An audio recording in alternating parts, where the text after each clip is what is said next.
Shalom Aleichem à tous. Voilà, on court tous. Je voulais juste dire un petit mot avant la rentrée de Rosh Hashanah. Voilà, je voulais juste préciser. J'ai déjà dit, mais je vais le préciser. Rosh Hashanah dans la Torah, ce n'est pas le 31 décembre au 1er janvier. Ce n'est pas ça. On n'est pas en train de juste de compter les minutes qui vont se passer. On n'est pas en train de juste attendre que les choses se passent, comme on pourrait attendre le 31 décembre, mais à minuit, on va taper sur les casseroles à l'extérieur. Non, c'est pas ça. Rosh Hashanah, c'est Rosh, la tête. Les maîtres nous enseignent que de la même manière que dans la tête de chaque chose, il y a absolument toute l'énergie de la chose, de la même manière Rosh Hashanah. À l'intérieur des 2 jours que nous allons vivre, il y a absolument tout ce dont nous allons avoir besoin pendant toute une année entière, 354 jours. À la différence du 31 décembre, les Havdil, ce soir, comme ça y est marqué dans les livres, Akadosh Baruch Hu va dire « Je ne veux plus être le roi du monde. Je ne veux plus être. Je me retire. » Donc il va attendre quelques heures. Mais en tout cas, sa tête, elle va pas y être. La seule manière et la seule raison pour laquelle Akadosh Baruch Hu il va décider, c'est parce que nous, demain, pendant les prières, on va, malgré qu'on n'a pas le chauffard, on va faire un cri du cœur, Hashem wa Elokim, Hashem wa Elokim, Hashem Elech, Hashem Malach, Hashem Imloch Leolam Vaed. On va faire un cri du cœur. En faisant ce cri du cœur-là, Akadosh Baruch Hu va dire, non, c'est bon. Les Bnei Israël, je les veux encore pour une année entière. Et donc voilà à quoi nous devons penser pendant les prochaines 48 heures. On m'a posé la question ce matin. À quoi nous devons penser ces quelques heures avant le début de Rosh Hashanah?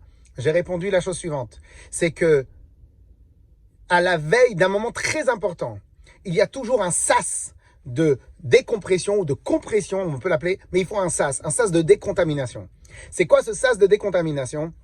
C'est oublier tout ce qu'il y a eu l'année dernière. Comme ce soir, on va tous prier Tichlei Shana Vekilelotea, Tachel Shana Ubirkotea, que l'année qui est passée, qu'elle va se terminer avec toutes les choses, bien sûr les bonnes, on les a gardées, mais avec les choses mauvaises, qu'elle va partir. Et Tachel Shana Ubirkotea. Et la nouvelle année, elle doit commencer avec Birkotea, c'est brachot. Et donc voilà, on doit faire ce travail-là de différenciation entre l'année 5780 et la nouvelle année Bezrat Hashem Teishnat Niflaot Arenu, Plaot Arenu, que ce soit une année où Akadosh Baruch Hu il va nous montrer plein de merveilles. Et donc Bezrat Hashem, Amen Ken Yiratzon, Shana Tova Umetuka pour tout le monde, Bezrat Hashem, dans la Parnassa, dans la Bracha, dans les enfants, dans l'éducation des enfants, dans la santé, dans toutes les choses Bezrat Hashem, qu'Akadosh Baruch Hu il puisse nous donner et être fier de nous Bezrat Hashem. Et un dernier point que je l'ai pas encore assez dit, j'ai une vraie pensée pour toutes les personnes qui ne pourront pas se déplacer et venir à la synagogue.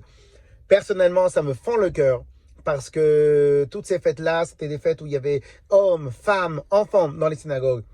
Et donc, Bezrat Hashem, voilà, on va prendre toute l'énergie qu'on avait l'habitude de donner à la synagogue et maintenant on va la rentrer à la maison, on va faire des prières à la maison, on va faire des télim à la maison, on va mettre nos enfants à côté de nous et on va les faire prier, on va leur parler, on va lire des livres dans lesquels on parle de Rosh Hashanah, on parle de la Torah, on parle des mitzvot et grâce à cela, en fin de compte, on va amener la synagogue à la maison, on va amener le Bet Hamikdash à la maison et on va amener toutes les brachot complètement à la maison.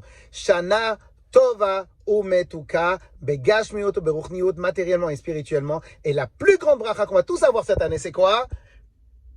Mashiach Tzidkenu. Chazak, Baruch Shana Tova Umetuka.